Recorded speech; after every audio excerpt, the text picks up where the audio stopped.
ស្រុកលាស្រែលាម៉ែមកធ្វើការងារតាមគ្នាដើម្បីជីវភាពគ្រួសារបន្ទុកមួយខែ$40រស់នៅ4-5អាត្មាគ្មានអ្នកណាត្អូញត្អែកម្មកររោងចក្រធ្វើការគ្មានក្តីស្រណុកហូបចុកមិនគ្រប់នឹកស្រុកនឹកពុកនឹកម៉ែនេះសាយថ្ងៃមួយក៏បានជួបស្នេហ៍សន្យាស្រឡាញ់មិនប្រែមិនចោលគ្នាទោះជាយ៉ាងណាបន្ទប់ជួលជួបគ្នាងាកព្រឹក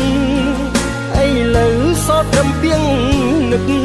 នឹកហើយ